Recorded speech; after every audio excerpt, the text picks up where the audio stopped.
Allah, Allah, the Father of the universe, Father of the universe, the Father of love, Father of love, truth, truth, peace, peace, freedom, and justice. freedom, and justice. Allah is my protector, Allah is my protector, my guide, my guide, my salvation, my salvation, by night and by day, by night and by day, through his holy prophet, through his holy prophet, Noble Drew Ali. Noble Drew Ali. Amen. Amen. Islam.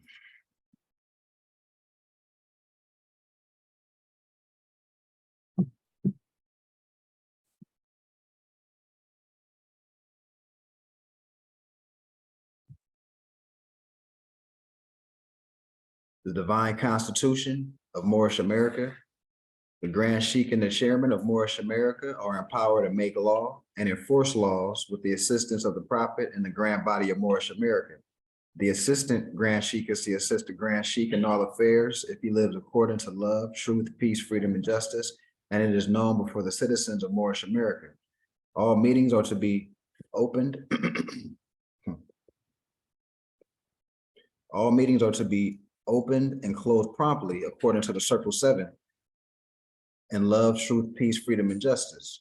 Friday is our holy day of rest because on Friday, the first man was formed in flesh, and on Friday, the first man departed out of flesh and ascended into the Father God Allah. For that cause, Friday is the holy day for all Muslims all over the world. Love, truth, peace, freedom, and justice must be proclaimed and practiced by all citizens of Moorish America. No citizen is to put in danger or accuse falsely his brother or sister on any occasion at all that may harm his brother or sister because Allah is love. All citizens must preserve these holy and divine laws, and all citizens must obey the laws of the government because by being a Moorish American, you are a part and parcel of the government and must live the life accordingly. No organization of Moorish America is to cause any confusion or to overthrow the laws and constitution of the said government, but to obey hereby. With us, all citizens must proclaim their nationality, and we are teaching our people their nationality and their divine creed, that they may know that they are part and parcel of this said government, and know that they are not Negroes, colored folk, Black people, or Ethiopians, because these names were given to slaves by slaveholders in 1779 and lasted until 1865 during the time of slavery. But this is a new era of time now, and all men now must proclaim their free national name to be recognized by the government in which they live and the nations of the earth.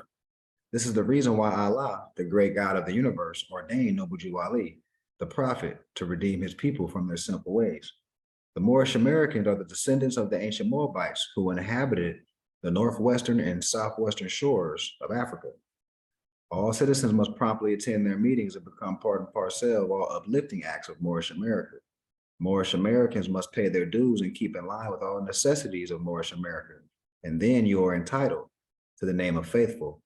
Husband, you must support your wife and children. Wife, you must obey your husband and take care of your children and look after the duties of your household. Sons and daughters must obey mother and father and be industrious and become part of the uplifting of fallen humanity. All Moorish Americans must keep their hearts and minds pure with love and their bodies clean with water. This divine covenant is from your holy prophet, Noble Drew Ali, through the guidance of his father Allah, Islam.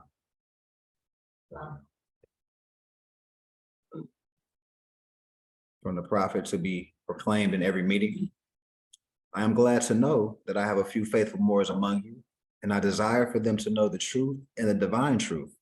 There is a host of jealousy about me and the movement now by the same people of our side of the nation that claim it was only a joke and unreal.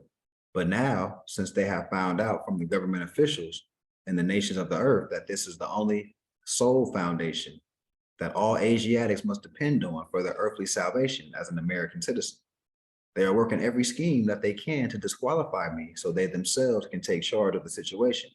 I have notified all these things to you long in the past. It is through the faithful Moors that contribute to the movement and uplifting funds. The ones that pay the divine respect to me in the movement will be remembered. That is why I'm calling upon all faithful Moors to increase their faithfulness to me, your prophet, and your divine Moorish movement. I need finance and I need it bad.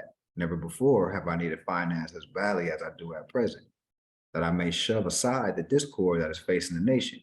It all comes through jealousy because of my fame and nobility. The nations of the world would not recognize the movement without me, the prophet, being the head. It has been proven by my work in which I have performed in the last few months, because I was at the governor's inauguration to represent the Moorish Divine and National Movement, and I will be at the inauguration of President Hoover for the same. Islam. Wow.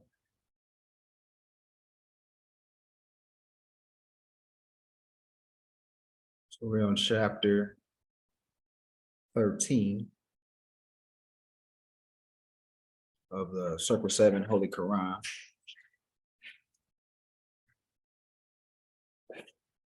Life and works of Yahshua in Egypt among the Gentiles.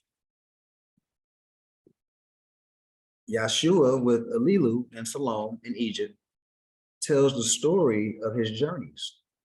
Elihu and Salome praise Allah. Yahshua goes to the temple in Heliopolis and is received as a pupil. And Yahshua came to Egypt land, and all was well. He tarried not upon the coast. He went at once to Zoan, home of Elihu and Salome, who 25 years before had taught his mother in the sacred school. And there was a joy when met these three.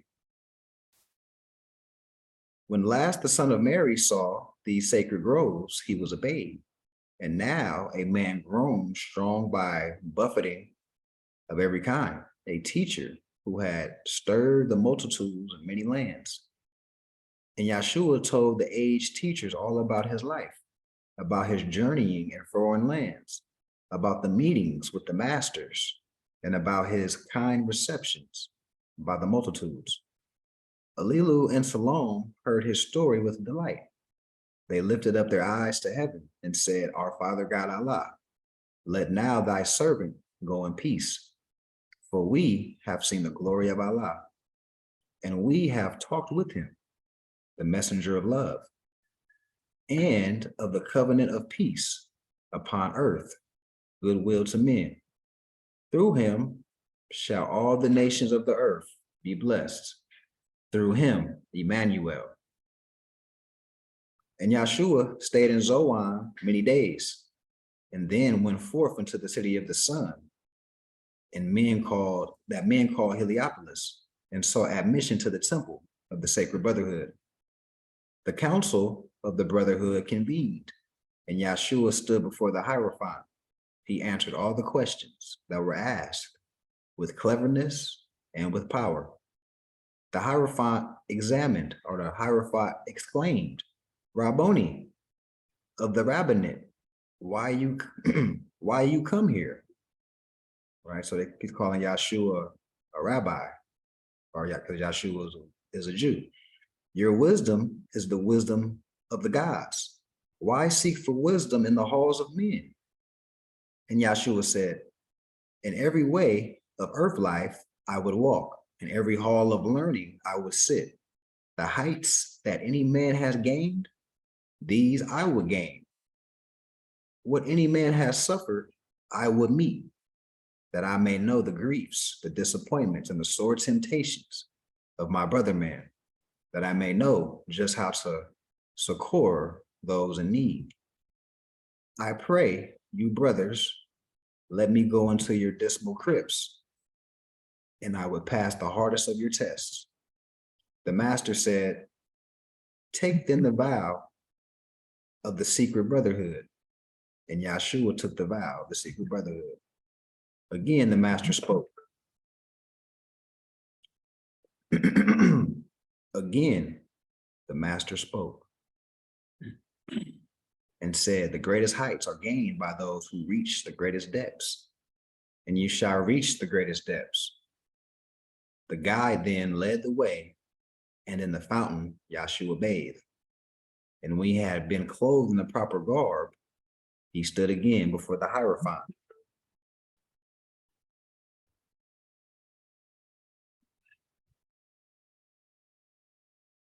Islam.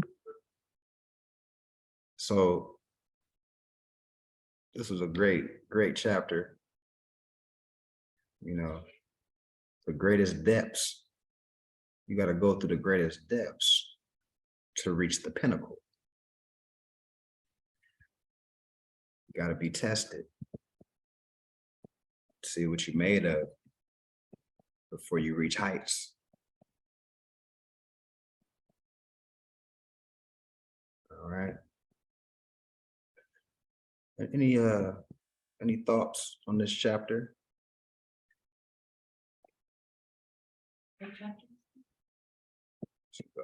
Chapter 13.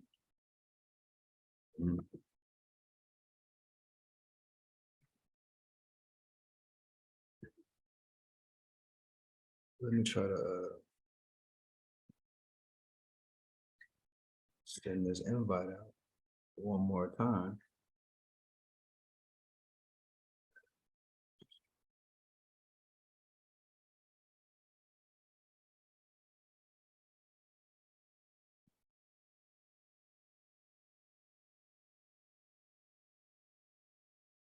Alrighty, so transitioning to a case study. Well, actually, I'll get to that later. I'm gonna read Moore's responsibility. So when we're dealing with the word responsibility, we're dealing with act of responding and answer, and then ability, right? So it's a compound word, responsibility. So ability, quality or state of being able to perform, power to perform, whether physical, moral, intellectual, or legal, capacity, skill, or competence, sufficient of power, skill, etc. Responsibility together, the obligation to answer for an act done and to repair any injury it may have caused. The abilities and responsibilities of Moors. Moors have obligations to each other, and others have obligations to Moors. Moors have a responsibility to the world, as demonstrated during, but not limited to, the era when civilization flourished as a result of their contributions and influence to Europe, or in Europe. Europe was originally inhabited by Moors and was named Europa after Queen Europa, the Moorish sister. Europe was a designation point where they, quote unquote, Caucasians were taken to for a more suitable climate and to rope them, hence Europa. People were named after their accomplishments, and places were named after people and their accomplishments to be recorded in heritage and history. Just as the Roman general, John Cyprius Africana, was named after his conquering and colonizing of Africa, the land that had already been divided by the Atlantic Ocean, or Atlantis, along the East Coast, which is where Lemuria, which is French Lee, as in the Moors, or land of the Moors, was and is located. That division is clearly noted on the map. Upon looking at South America and Africa, it fits like a puzzle. Now we know why Tarzan was in the jungle with the Africans. Right, so the jungles of South America, right? But it appeared like Tarzan was in Africa. Yeah. But he was really in America, because all the jungles are in America, South America, predominantly. A lot of plains in Africa. Now we know why Tarzan was in the jungle with the Africans, yet swinging along the Amazon River, which is located in South America. Now we also know why the Olmec heads, unequivocally African features, were dug up in South America. Anyone who continues to hold on to the lie that we only came here by the slave boats are making a clear contradiction to one, the claim that we are the mothers and fathers of civilization, and two, that they themselves are not agents for the lie. They themselves are not agents for the lie. Caucasoid Mountains.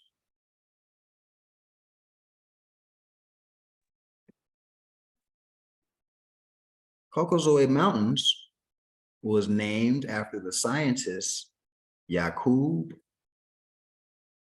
Caucasus Cushitis, thus Caucasian. In the mountain caves, as in cavemen or cave dwellers, they could avoid the rays of the sun, as many died from skin cancer or leprosy. The ongoing education and welfare of the modern man was on the shoulders of those who created or grafted them. So as we see, Caucasian is not Albion. Caucasian will be a title that was given based on the Moorish scientists that created them. That was a part of his name. So Caucasians are not Albions. There's also books talking about the original Caucasians, and they were Moors. Moors established universities, which to this day offer a pristine education. When the Moors entered or re-entered Spain, it was for the purpose of civilizing, not conquering. Students flocked from France, Germany, and England to drink from the fountain of learning, which flowed only in the cities of the Moors. When the Moors left Spain, the Dark Ages, which was a period of social decline, ensued, or returned, leaving modern man to fend for themselves. So once the adults left the children, they was looking like infants. So we got a distinguishment from modern man to original man. And you see how the modern man was dependent on the original man, i.e. the Moors. The Dark Ages were not referring to Moors. Those Moors civilized and gave a basis of education as a matter of obligation and responsibility, eventually became known as the colonists. A colonist is one who essentially leeches off of another, including the land, resources, etc. Unfortunately, due to their desire to have power and control, and their ability to survive and flourish, as was when the Moors left Spain and Spain degraded into beggars, friars, and bandits. Right, so for beggars, friars, and bandits was the product after we left. And due to their desire to be free and sovereign, they began a mission of conquering and colonizing the world by any means necessary. Their intent is described in the Bull Antiquitaria Divina, a writ or bulletin that describes what they call a divine purpose and intervention, although is not based on divine principles, as its directives state the following: to plunder the new world of its treasures was acceptable because it was populated by pagans. To Christianize the pagans was necessary because it was part of God's plan to kill them. It was right because they were Satan or Antichrist warriors. That was their position. The Albion's position. And actually it was actually our cousin's position as well. That became Roman. Had a Roman mind frame. There is no escaping More's responsibility to Frankenstein. Thus, the Treaty of Peace and Friendship is one agreement that outlines some of those responsibilities. It is to be attached to the Constitution as valid against the Constitution as is the Confederation. And see Article 6 of the Constitution for the United States of America Republic. The Constitution is an ongoing agreement to prior agreements. Many think the Constitution voids any previous agreements. If that was the case, Article 6 would not have been written. And those who sit in the seats of government right now wouldn't take an oath to it. as it is where anyone who sits in the seats of government derive their authority from. As for the Confederation, if you trace that back, you will see it too is based on divine principles. And, right, so the Articles of Confederation is what we're talking about now. If everybody is not familiar with that, just look that up, read the Articles of Confederation in its entirety, and you'll see that's a contract as well as the treaty. So it was too based on divine principles, and the Confederation was those of the Aboriginal people, wherein the confederations include a group of conglomeration of people or a political jurisdiction of people. The treaty had to be written as a matter of responsibility for those who came here causing discord.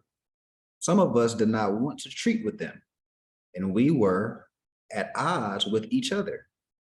So some of our people were at odds with each other because we didn't want to deal with them. Some of us didn't want a treaty. However, that is like your brothers and sisters disagreeing and doing something against your preference. This does not mean they are not still your brother or your sister.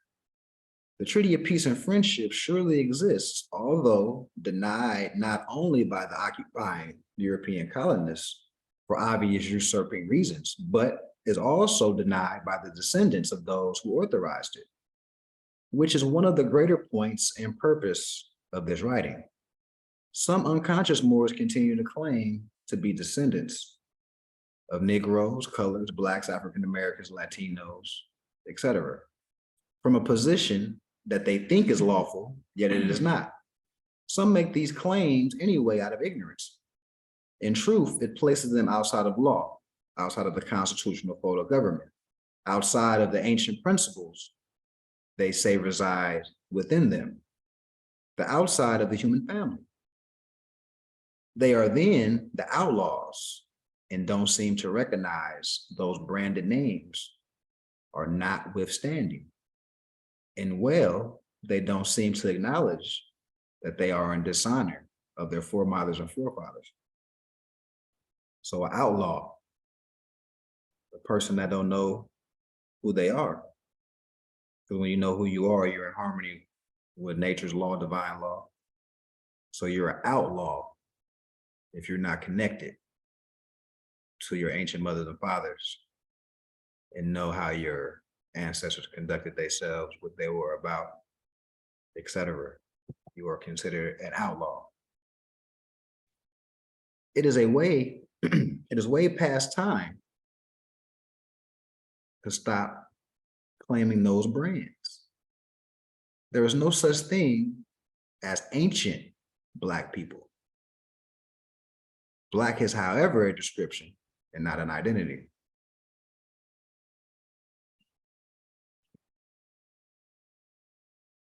The treaty constitution was established after the colonists came here and committed murder, mayhem, and treason in this, the land of milk and honey, also known as Northwest Mexico, Northwest Africa, and North America, all the same. Take note that the treaty was written after the Declaration of Independence in 1776, wherein the colonists were determined to be treated equally because they were not being treated equally by our cousins, the brutish Moors. It is interesting to note how today they try to act as if they never heard of Moors, yet the treaty was written and is a document of American history, as is the letter from George Washington to the Sultan.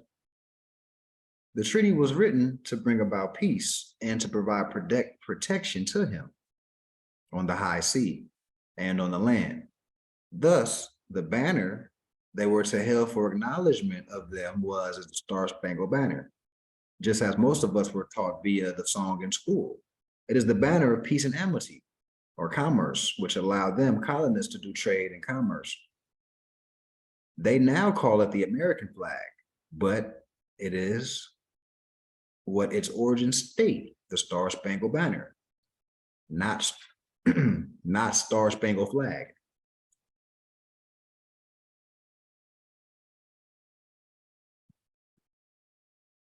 The Battle of Gettysburg. The Battle of Gettysburg is one of the bloodiest battles fought here. And the graves are filled with Moors. The irony of the South fighting the North for freedom or not is that the battle was fought on the real property of what they call a free slave in their modern documentaries.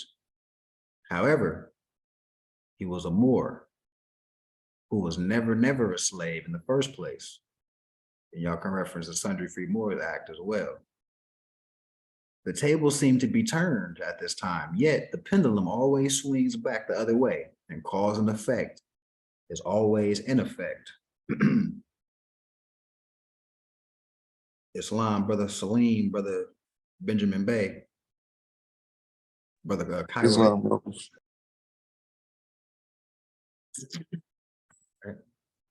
Wow. Those those who think they are Negro, colored, Black, Afro-American, African-American, victims of slavery usually begin their history on slave boats from Africa. Subsequently, they also end their history there as well, because its origin in nature does not allow for anyone to honestly trace their history beyond that period. As soon as one goes past the 17th century, prior to those brands, they enter immediately into Moorish history all over the world. So you're talking to friends, family, associates, highlight that point. Once you go past the 1700s, everything's Moorish. No treaties that mention nothing like African-American, Black. There's no international law at all that references those terms, right? It would be a competent way to open the dialogue with friends, family, etc.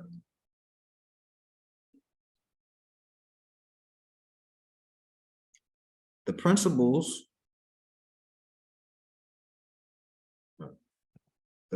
of civilization are ancient. And thus, we, the people of the United States, of which there are many, adopted this Constitution for the United States of America, as stated in the preamble. Everyone is endowed by their Creator with certain unalienable rights or birth rights, which cannot be bought, sold, or transferred, nor can the exercising of them be made void or turned into a crime. The Constitution protects, preserves, and secures those unalienable rights and guarantees a republican form of government. Anything outside of that has no standing.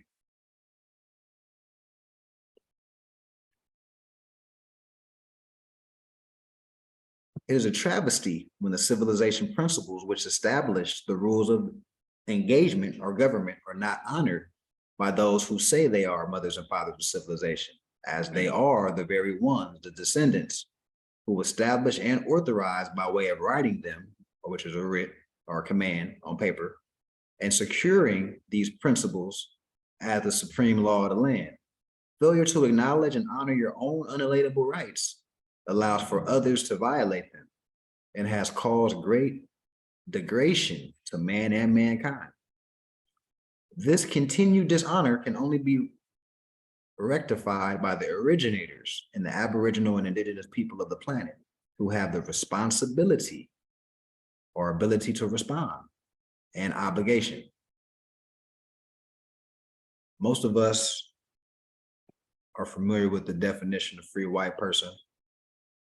For today, I'm highlighting the Celtic aspect of free white person, but we should all know in this group that that's a status, and that Moorish inhabitants are status of white, no matter where the Moor is on the planet. The Moor that's called the Celtic, the Moors that they call Phoenician, the Moors that they call Tartarian, does not mean Caucasian race.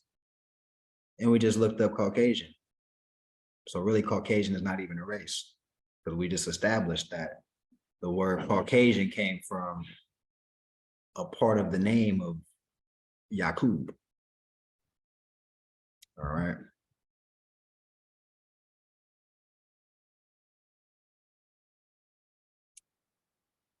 Go through a couple articles of the treaty.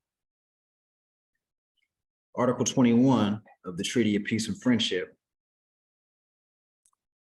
If any citizen of the United States shall kill or wound a Moor, or on the contrary, if a Moor shall kill or wound a citizen of the United States, the law of the country shall take place and equal justice shall be rendered. The counsel assisting at the trial, and if any delinquent shall make his escape, the counsel shall be answerable for him in any manner whatsoever. So we're talking about organized government here.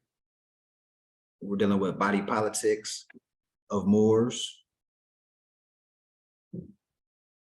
And the counsel would be someone, competent in law. And that's where you get the term consulate, would be multiple counsels or people with a certain citizenship and nationality that organized in the higher or elected officials that know law would assist in any matters dealing with diversity of citizenship, jurisprudence, etc. Additional article in the treaty, peace and friendship between Morocco, the Empire of Morocco, and the newfound nation at this time, the United States. I, the underwritten, and this is an additional article of the treaty. I, the underwritten, the servant of God, Tahir bin Abdullah Finish, do certify that His Imperial Majesty, my master, so this Albion is saying that the Sultan is his master, having concluded a treaty of peace and commerce with the United States of America, has ordered me to better complete it.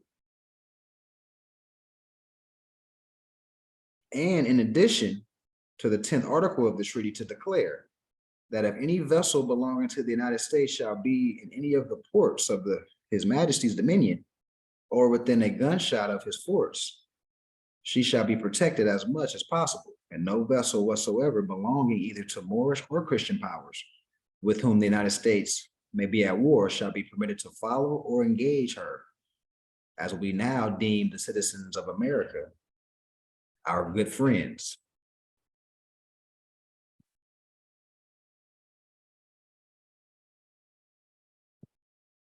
I want to read those two articles of the treaty. So this sets the stage once again. No Black people named in the treaty, no African American, no Latinos named in the treaty, but Moors are named in the treaty. So that was a quick review, just to have people in the consciousness of their mind. I'm pretty sure most of this group is familiar with these elements. So I'm transitioning to a piece dealing with a case study, which will support that, the Mayans, the Egyptians are one and the same people. We know that Egypt would not be the original name. We know that it's Hikupta or Hikupata. And we were going through elements of Ptah on Friday. If anybody reads the Egyptian Book of the Dead, they will know that Ptah will be the generator.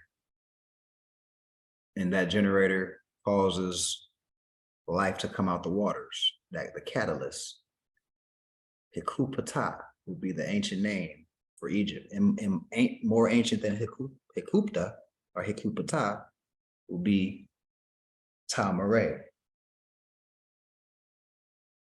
Ta-Mare, when you're dealing with Ta, you're dealing with short for what you call terror. and terra in Latin just means land. So when we say Ta Mare, we're just saying the land of the Moors. Islam had a quick question about Article 11. Mhm. Yes. It was saying vessels of the Christian. I was just trying to get an understanding on exactly what they mean when they say vessels. They're talking about they talking about the ships that were doing trading routes at that time, or are they talking about the human vessels? Like I know it's a lot of the language so I just want to Islam trying to get an understanding. It says Moors or Christians, Islam. So are they automatically assuming all Moors Islam? Yep. Islam. So yeah, vessels at this time, we're talking about ships. At this time. So I'm gonna read this bottom paragraph. This kind of answer your question too. As for those who think the treaty was originally written in Arabic and then translated, that is an error on their part because the treaty was translated at the time it was written, as is indicated in the treaty itself. The word Muslim or Muslim is synonymous with Moor. So that's to answer your question. So whenever they say Moor, it's synonymous with Muslim, and the opposing faction would be the Christian. Islam. So Islam. So once again, I'm putting a case study together. We're cross-referencing evidence to support how when we say Egyptian, we're just saying Tamaraean. Tamaray, land of the Moors. When we're saying Mayan, which we know is an American civilization, we know Mayan is a derivative of what? Mayat. Mayat is dealing with balance. Mayat is dealing with harmony. What else is dealing with balance and harmony? Islam. You got something? I was gonna say, like, Spanish, they took a derogatory term. Mayate, right. Today is, but literally it's not, But it's is not a derogatory. Yeah, Mayate, right? Because they're saying the original people are the Mayans. That's what they're implying. Oh, you're Mayate. Because he comes from the original stock of the right. But of course, it gets spent around and it's made derogatory today, right? Islam and just Mayat being dealing with fairness and balance, equality and justice. Islam, like that's us. Islam, Mayat. Islam. So you got something? I mean, it's been everywhere, just like nigga and nigger, whatever, like we say it to each other, like it's, uplifting. Like, yeah, nigga, and nigger, and nigga. Yeah, niggas with attitude, and Right. all that stuff, it's like uplifting now, and then other stuff just degrading, it's like a switch up the language. So that's interesting you bring that up, the whole nigga and nigger. Now, everybody heard of the Nagas? Nagas? Islam. The Nagas, right? So who are Nagas, Nagini. So now let's look at who are the Naga people. The Naga people. Now, Nagar. right? Now you see in parentheses, Burmese. We're gonna talk about this later. But the Naga people are various ethnic groups native to northeastern India, which is Hindustan, and northwestern Myanmar. And we know we're dealing with northwestern, we're dealing with America, Northwest. So now let's put this in context. So if the northwestern part of the world, like we went through Friday, is under the jurisdiction of Cush's father, Ham, he had jurisdiction over Northwest and Southwest, and his son had jurisdiction of Southeast and Northeast, which is today what most people think is Africa exclusively, right? wouldn't it make sense that the Nagas were from America first, then traveled? Yeah, because that's what we don't, like, Right, that's the father side, exactly. This is the father side, right? and the father would be older. The father would be older than the son. Simple, right? Both of it. So now I'm transitioning to a book called Queen Mu and the Egyptian Sphinx. They also say that about the Olmecs, it's the most ancient Yeah. civilization. So how is that gonna be the most ancient civilization, and it's over here? Right. Like, Exactly. so this obviously must be, Exactly. him. So in Queen Mu and the Egyptian Sphinx, page 19, it says, later on, we shall see that these Nagas were originally Maya adepts.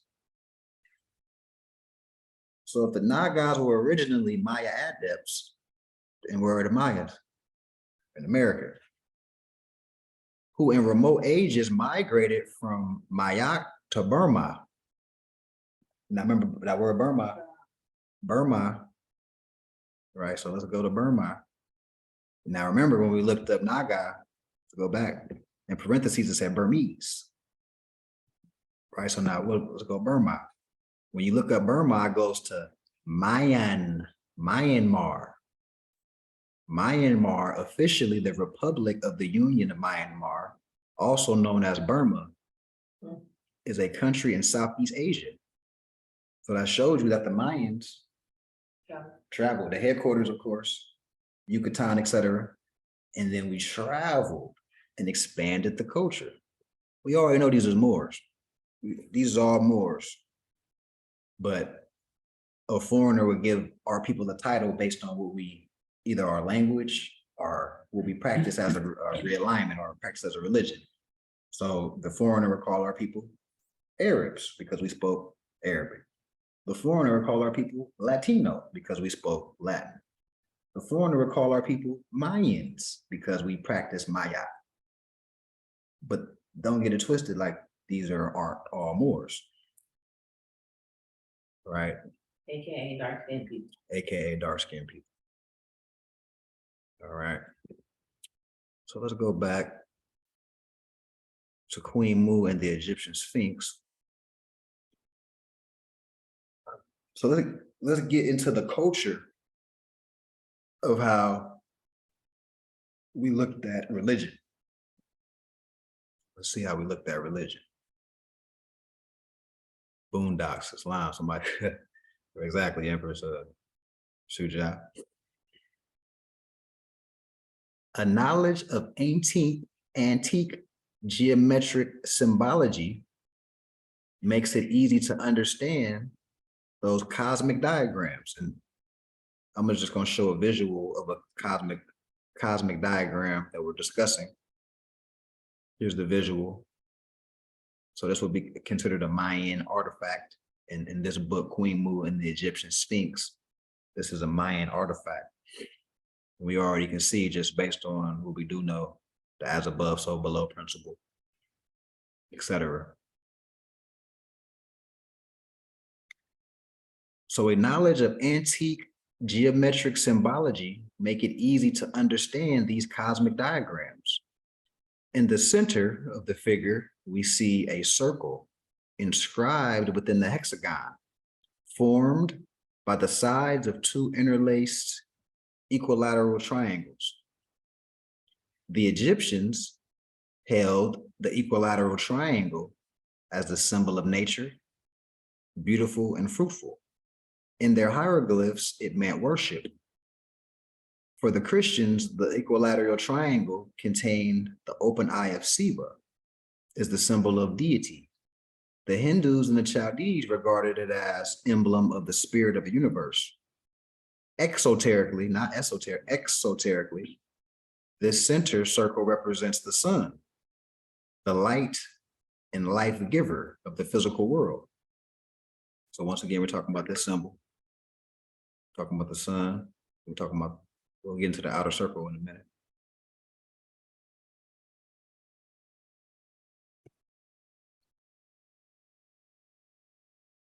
Exoterically, this center circle represents the sun, the light and life giver of the physical world, evolved from fire and water. It is well known that among the ancient occultists of all nations, the triangle with the the triangle with the apex upward symbolized fire. That with the apex downward represent water.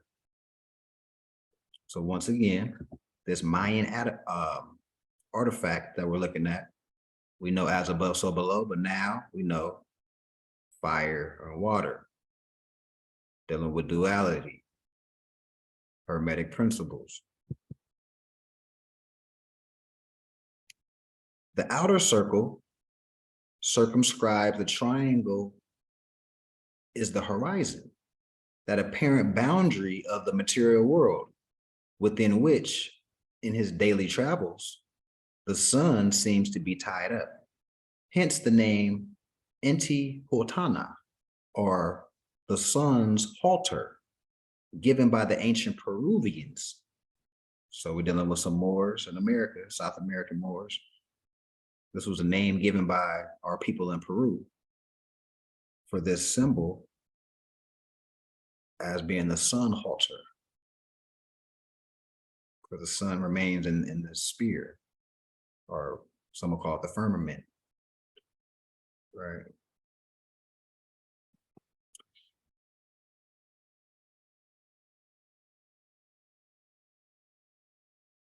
Given by the ancient Peruvians to the stone circles so profusely scattered over the high plateau of Andes along the shores of the lake Titicaca in India, Arabia, North Africa, Northern Europe, where they are known as the Druidic circles.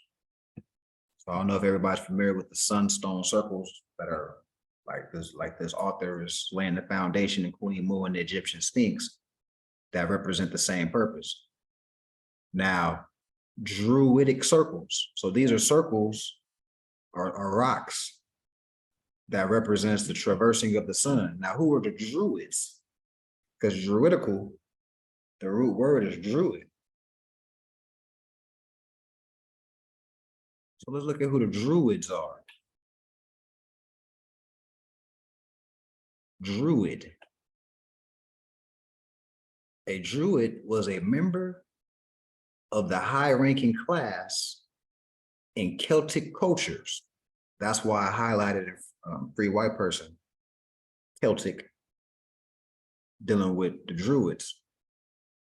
Because the Druids were just Moors as well. Now, a simple definition, because of what, is most known in the Celtic religion, the Druids, but Druids were just simply a priest, magician, or soothsayer, right? Most modernly in the Celtic religion. So we're dealing with, we just read in the Holy Quran, Yahshua was dealing with the Hierophant. A Hierophant is a priest and a magician as well. So we see where it's at. We the magicians, the high priests, the Druids, noble Drew Ali. Was a click, is it clicking? All right. The Druidical circles. Their use is still a matter of discussion for European antiquaries. They disdain to seek in America for the explanation of the motive that prompt their erection and that of many other constructions. So the reason these modern Europeans have disdain for these monuments that are in Hindustan and quote unquote, well, Africa, but Southeast, Northern Europe, they don't want to admit that these are American-based civilizations that just expanded and spread the culture, because that'll kill off the story of how this is really the old world and not the new world. So this is a hybrid European author that wrote this book, Queen Mu and the Egyptian Sphinx, letting you know the truth.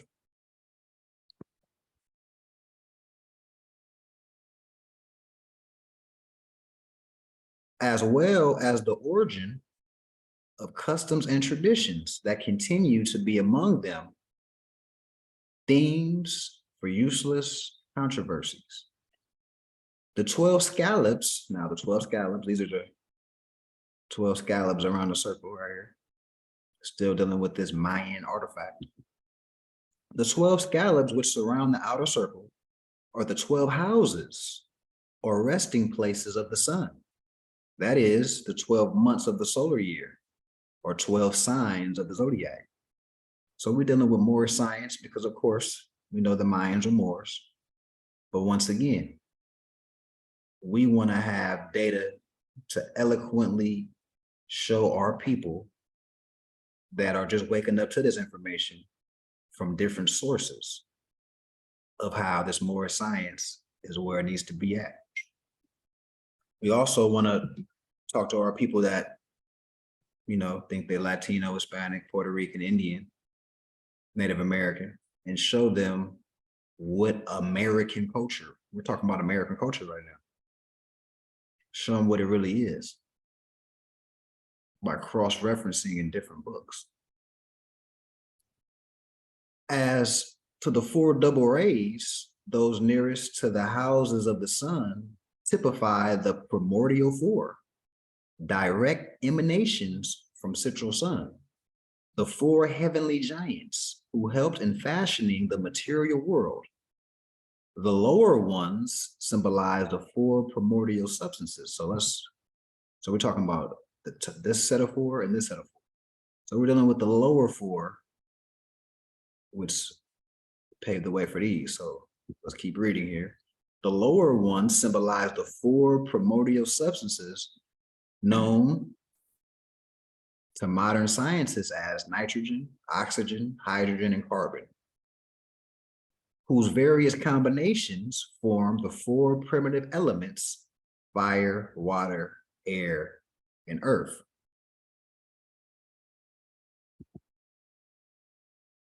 In the appendix, the esoteric explanation of the diagram is presented as it was given by the Maya sages to their pupils in the secrecy of the mysterious recesses of their temples. It responds, or it corresponds, precisely to the doctrine of the cosmic evolution contained in that ancient Sanskrit book of Dizan, which forms the groundwork of Madame H.P. Plavinsky's The Secret Doctrine. The Mayan colonists, now, when we speak in colonists, if the Mayans spread the culture, right, the first pyramids were in America, Peru, Mexico, Mississippi, Canaan land, and then it started being pyramids in the eastern part of the world. That means the original people spread that culture and raised the consciousness. When I say that, we're dealing with liberal arts, sociology, cosmology, astronomy, raised the consciousness of everybody we came in contact with, brought them up to a better way of life, more intellectual way of life. In that sense, the colonists aren't bad. The Maya colonists who carried the conceptions of cosmic evolution to India. So the Mayans brought the concept of cosmology to Hindustan, which shows why the Mayan adepts, like I just read, ended up being the Nagas in another part of the world in Hindustan. So the Mayans and the Nagas are the same people. Fearing lest the meaning of this diagram purposely made so simple by the wise men in their mother country. So now we're talking about the Mayans end up in Hindustan, but they're saying this modern European author is saying that the Nagas originally had a mother country.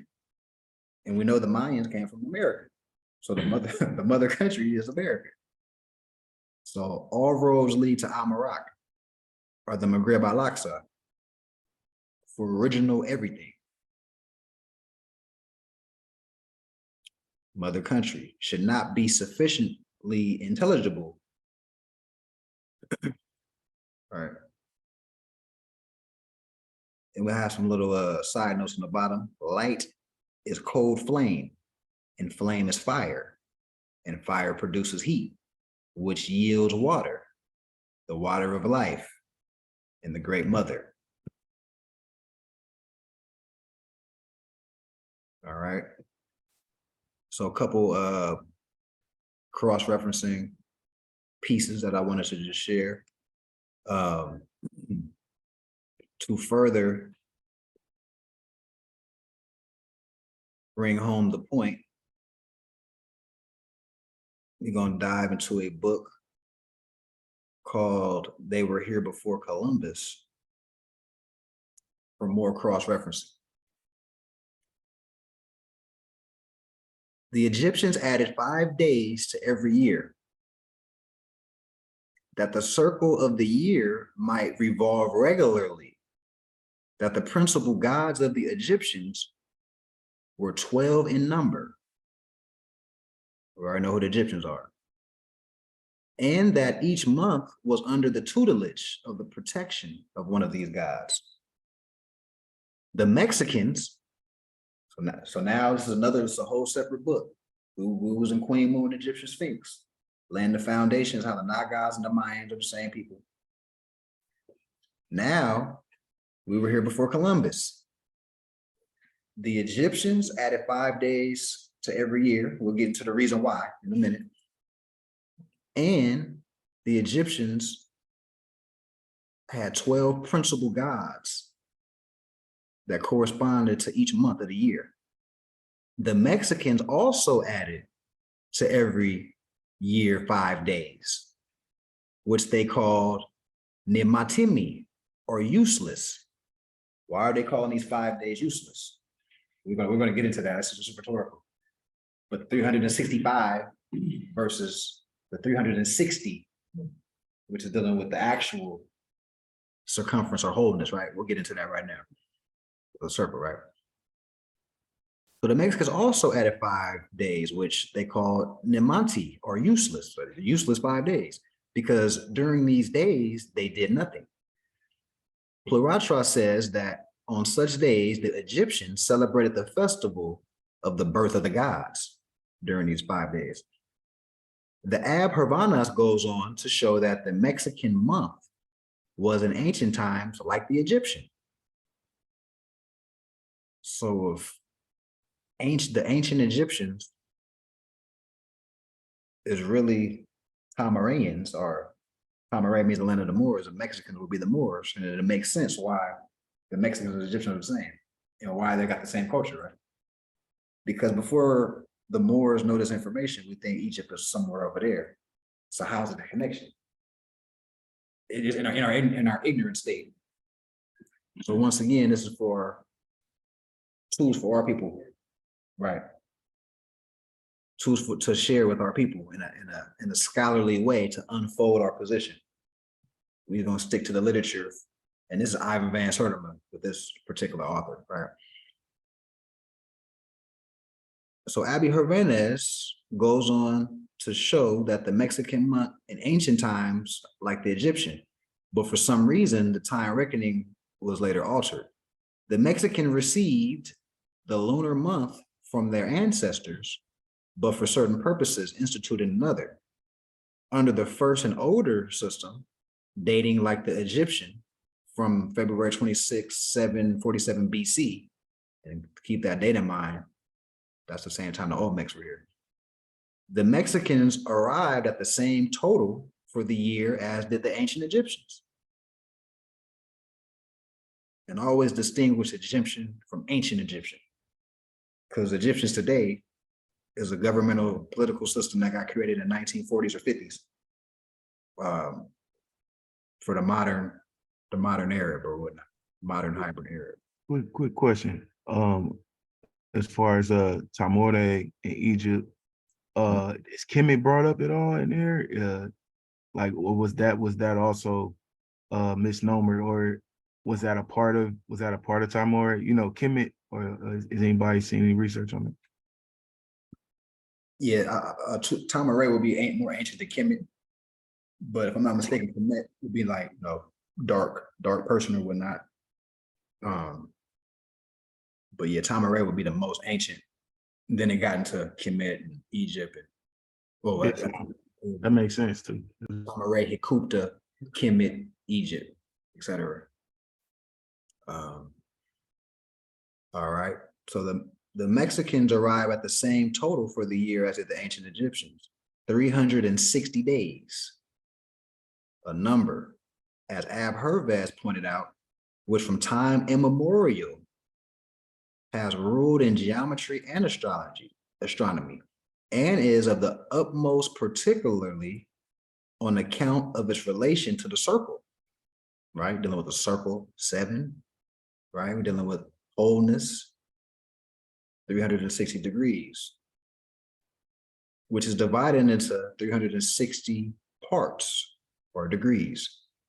The Egyptian influence may be traced not only to those 3 aspects we have noted, namely the time the Mexicans began to count the years, back once again, 747 BC. The 12 lunar mansions corresponding to the 12 Egyptian gods, the 5 useless or dateless festival days. It may also be seen in the symbol of the Mexican months. All right, so when we're looking at the symbols of the Mexican months, we're looking at astrology. When you see the Mayan calendar, etc., it's like the zodiac wheel. It's expressions of the zodiac.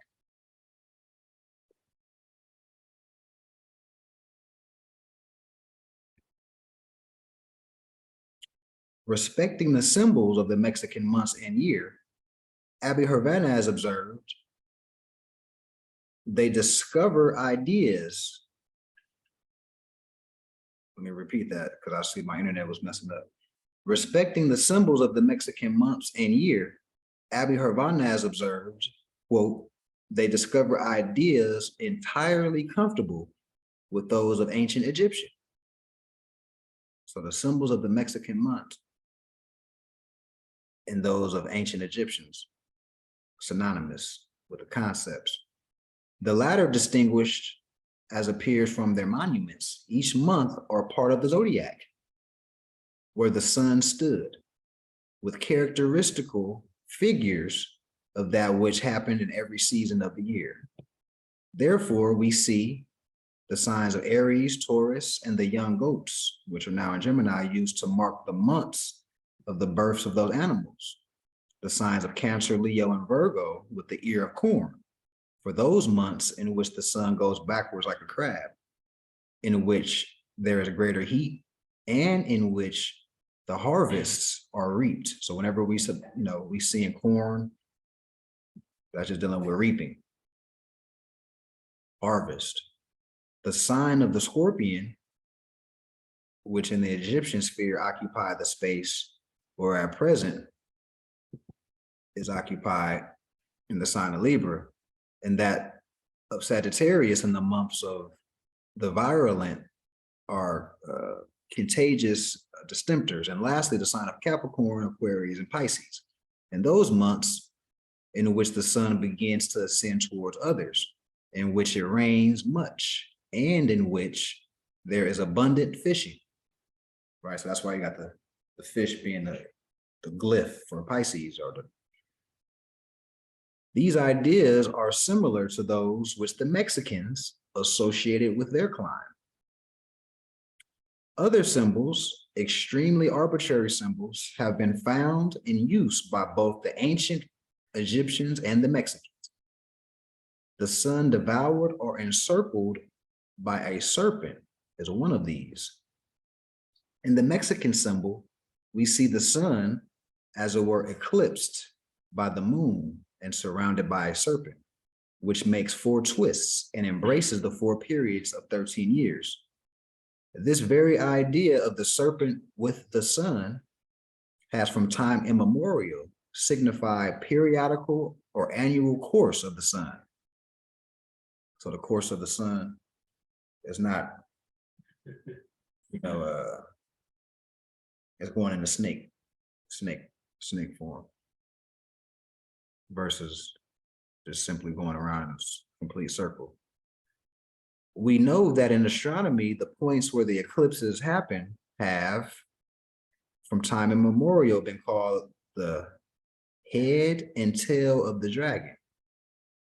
The Egyptians agree with the Mexicans, for to symbolize the sun, they employed a circle with one or two serpents. The symbol of the serpent is a thing totally arbitrary to signify the sun, with which it has no physical relation. Wherefore, then I ask, have nations have had no reciprocal intercourse agreed in using the same symbol so arbitrarily close to express it by the same object? So Ivan Van Sertima is asking a question, a rhetorical question.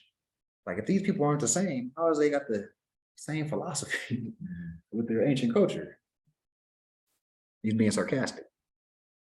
This then is the case for contact between Egypt and the New World. And we know this is not the New World, but most people think it is. In 800, 700 BC, which is once again at the time period of the Olmecs, a period in which the quote unquote blacks of Nubia had gained ascendancy over the Egyptian empire.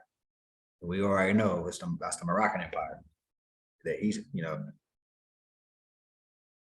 and appeared according to the carbon-14 datings in the Olmec world of Mexico as monumental figures venerated and revered. These are some of the important influences this alien crew of shipwrecks left upon the face of ancient American culture. So he's even, like I say, all that shipwreck stuff, that's the throw off, but nobody, we were here first, then went over there. It wasn't like some Africans came over from over there and got shipwrecked over here and had so much influence on the area, you know what I'm saying? Because think about it, if it's so, and he goes into that later in the book, that cockamamie theory that, oh, the reason there's Africans over here before slavery is because it was some shipwrecked Africans.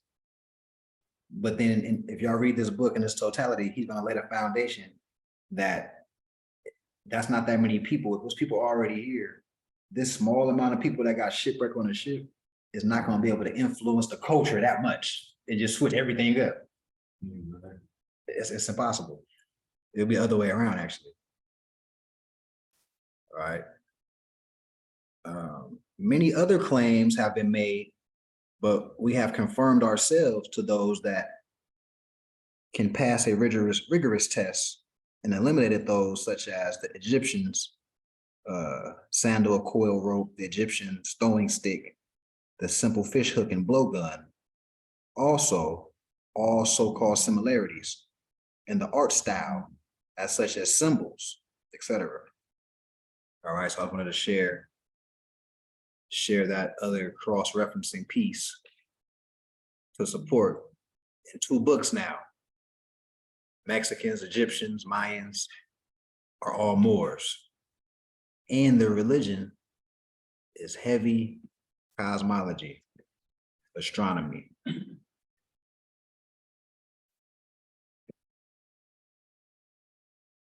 All right. So now we know what our realignment was, or what our religion consists of: balance, peace, knowing the stars.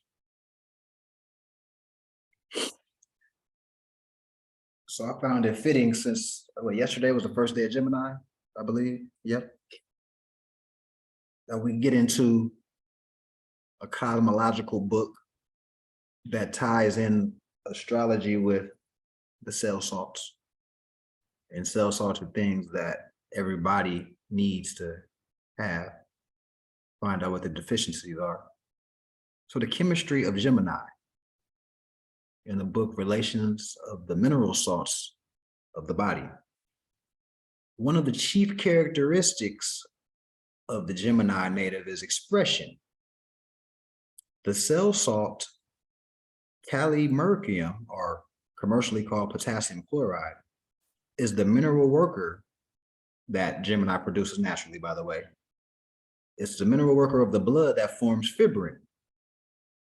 Now let's look at what fibrin is and the purpose of it. So fibrin causes blood clotting, which is bad in a severe level, but not necessarily bad in general. Fibrin is a fibrous non-global protein involved in the clotting of blood. It is formed by the action of protease thrombin in fibrinogen, which causes it to polymerize.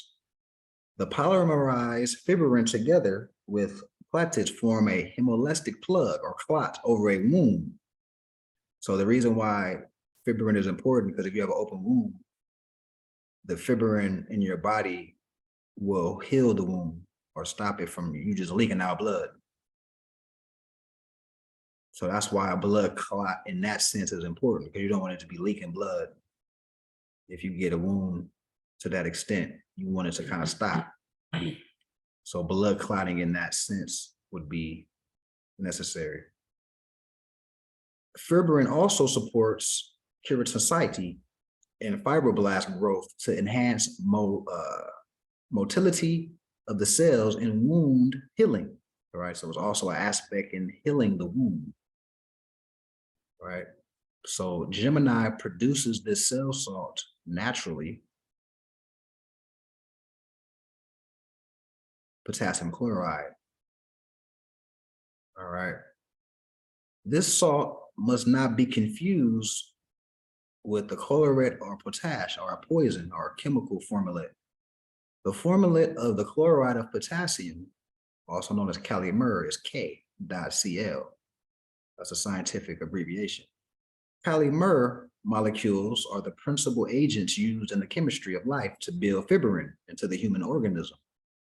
The skin that covers the face contains the lines and angles that give expression and thus differentiate one person from another. Therefore, the maker of fibrin has been designated as the birth salt of Gemini, right? Because Gemini is dealing with expression as well.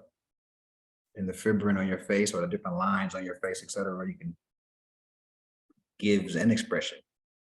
You give different expressions based on how your skin is looking, you know, the creases and whatnot. You're like, oh, he's making a certain expression.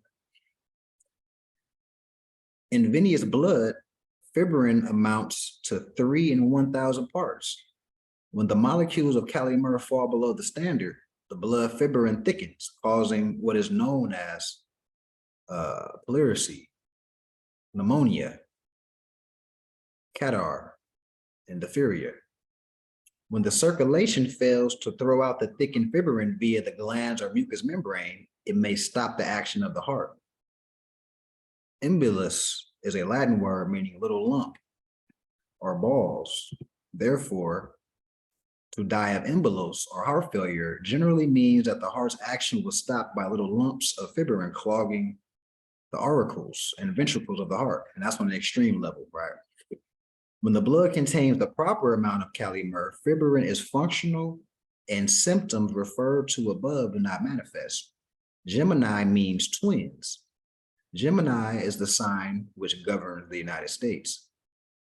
The astral colors of Gemini are red, white, and blue, as we see in the banner, Star Spangled Banner.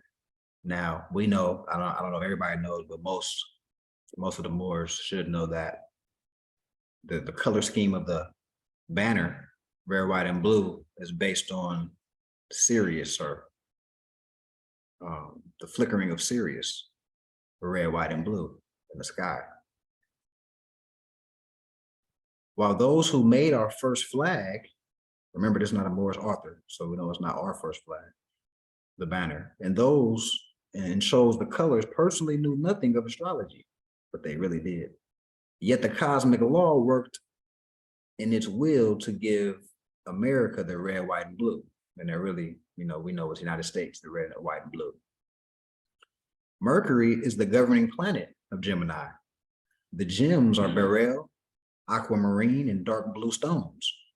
In Bible alchemy, Gemini represents Issachar, the 9th son of Jacob, and means price, reward, or recompense.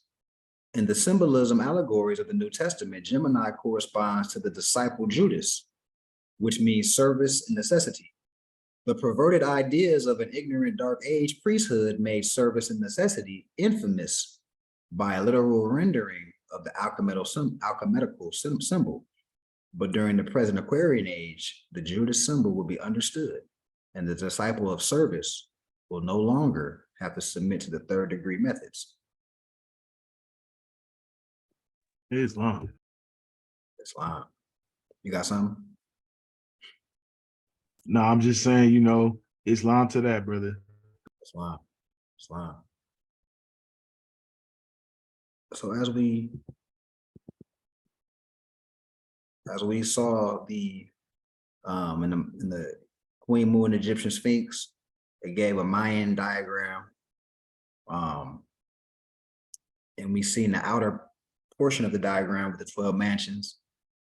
And we already know that corresponds to the 1st through 12th house, right? Most of us are familiar with this. I'll go through a couple, I won't go through all of them. So the mansions in the sky, the first house or the first mansion, house of self, rules, personality, nature of expression, body and appearance. The body part, head, face, eyes, ruled by Mars. So we're getting into, this is Moorish culture, Mayan culture, Egyptian culture, Naga culture, right? Second house of possession, rules financial affairs, gains and losses. The body part, throat and ears, ruled by Venus. The third mansion, house of communications, rules mentality, studies, writings, siblings, short journeys. The body parts dealing with shoulders, arms, hands, lungs, collarbones, nervous system, ruled by Mercury.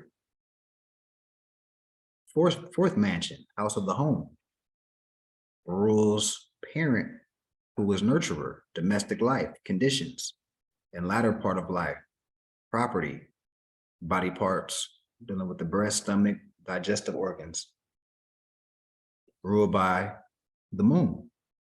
Fifth house of creativity, rules children's pleasure, speculation, love affairs. The body part dealing with heat, upper back, ruled by the sun. The sixth house of service and sickness, rules employees, service, sickness, food, hygiene, clothing. The body parts dealing with the solar plexus and the bowels, ruled by Mercury. Seventh house, house of partnerships, rules coalitions, partnerships, marriage, contracts, lawsuits, enemies, general public. Body part dealing with the kidneys, ovaries, lower back, ruled by Venus. The eighth house ruled, or the house of death and regeneration, rules partners, monies, legacies, manner in which exits the world. The body part dealing with the muscular system, bladder, sex organs, ruled by Pluto. The ninth mansion, house of aspirations, mental exploration, rules long journeys away from place of birth, philosophy, spirituality, vision, education, intuition, and higher development. The body part dealing with liver, thighs, and ruled by Jupiter. The 10th mansion dealing with the house of social status, rules profession, occupation, honor, fame, promotion, public prestige, parent who is provider. The body part dealing with the knees, ruled by Saturn.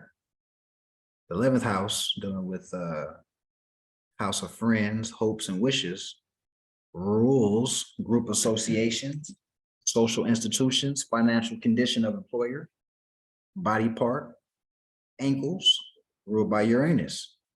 12th mansion dealing with sorrows, secrets, self-undoing, rules unseen circumstances, restraints, limitations, secret enemies, body part dealing with the feet. So I went and read it. I read all of them because we got, 2 Pisces in here. So I figure I read y'all 12 house. All right. As we know in our flag, the green star represents Venus. So we're gonna go over to a couple of influences that Venus has in a couple signs. Influence of Venus in the 12 signs. Influence of Venus in Aries gives happiness in marriage, pleasure, and travel. Many intellectual friendships.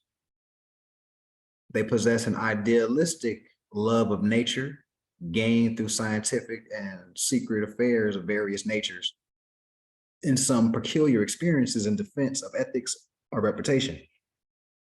Venus in Taurus gives persons sorrowful emotions produced by relatives, which loyal friends help to relieve.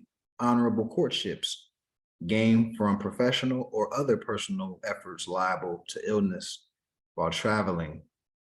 Worry unnecessarily.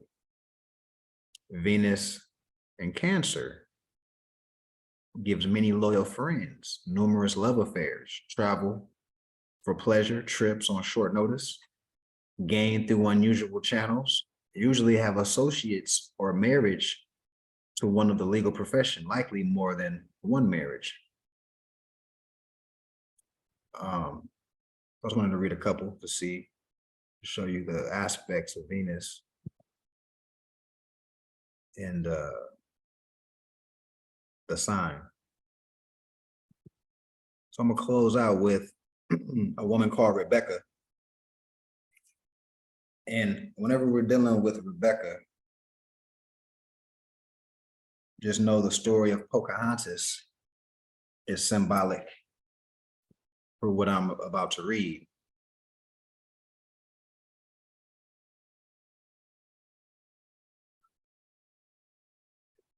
All right. So the book of Genesis, birthright stealing story about Esau and Jacob, is one of the negative intrigue operations of an imposter, exposing his moral and ethical imposition of fraud. The story allegorically translates into the civil arena as a demonstrative example of an ungodly act of vampirism manifested by the social prolifery and its cheating in the affairs of men. This affirms the effect of negative colonialism, as well as giving an observable example of the corrupt practices exercised by those who have and are misusing the powers delegated by the trusted positions, officers, or seats of government. In another more poignant sense, it is a study of the transition of basic spiritual violations, moral and abstract, and reflected in the physical, social violations which are made or instituted by tyrannical and unlawful persons, profiting and benefiting from the operations of corrupted governments, dealing with Jacob or Yaqub. And these, in today's political and social venues, are some of the major issues which are in dire need of healing. Particular emphasis is noted for those issues relative to the contemporary civil and social orders of the world, which are convoluted and against the honor and integrity of constitutional and allodial principles. The spiritual violations that are manifested as a struggle, quote unquote, and took place in Rebecca's womb are comparatively about a conflict or conflicts that cannot be expressed in words. Why? Because words are the children of thought, and thoughts are the seeds from which all things are manifest. On another political level of analysis, a lack of knowledge of history and law promotes ignorance and naivety. In a true sense of high culture, the actual function of the womb is that it is the first school for things the divine beings made manifest in the human flesh. The truth establishes that the womb is the stargate or physical gateway for man, male and female. And so, in a metaphysical sense, Rebecca's compromised thoughts were made manifest through her alienated sons, Esau and Jacob, or Yaqub. And this was made manifest through the physical earth clay bodies used as physical vessels for the divine monads. And right, the monads, when they come out the Stargate, become nomads, right? And monads are the divine spark of life.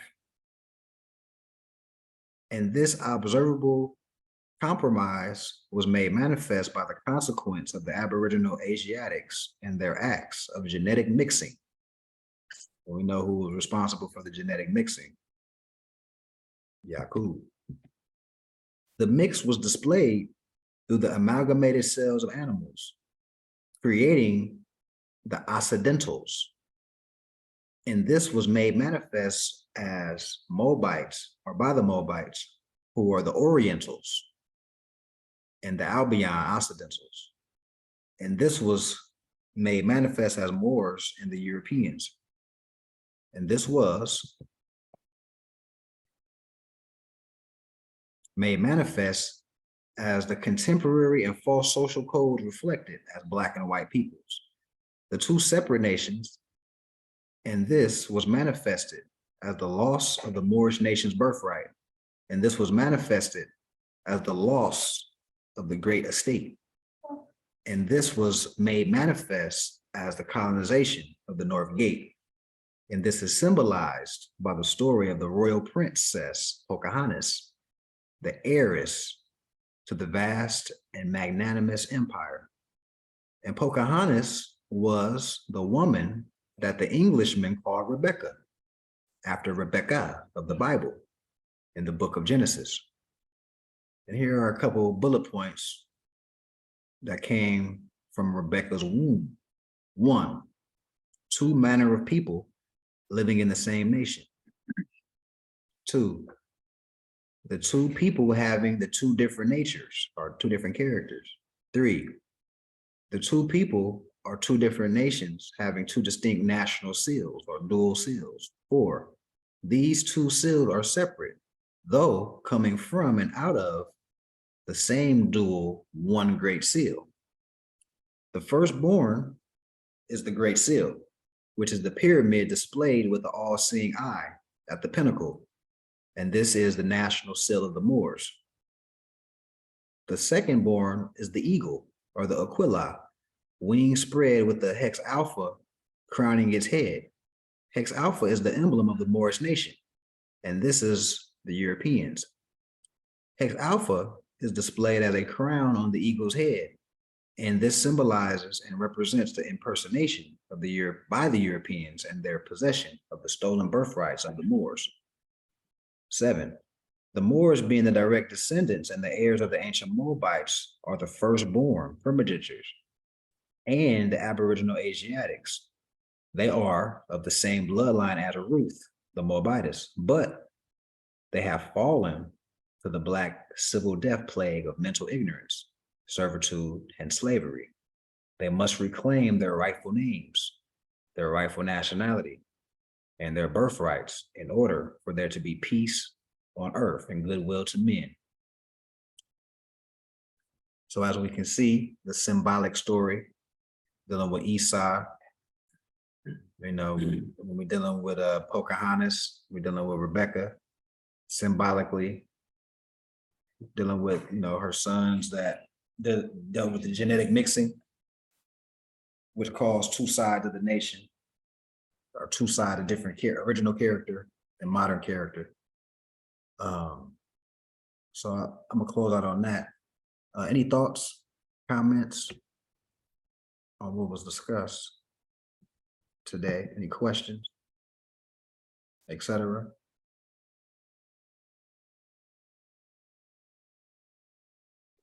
Islam, you are gonna post this, Islam. Yes. Yep. Anything stood out to you, Brother Ben Bay? Just Islam. It was a lot of things that, so to say, filled in the blanks for me, connected some dots. Islam. Islam. Any other thoughts in the chat? How everybody feeling in the chat? Good.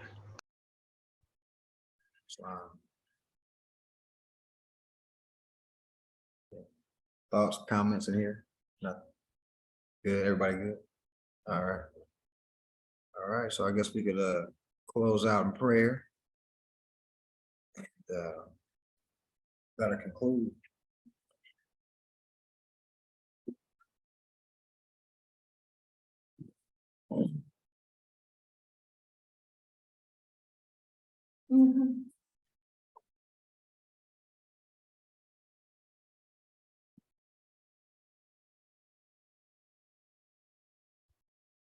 There's 5 on the left.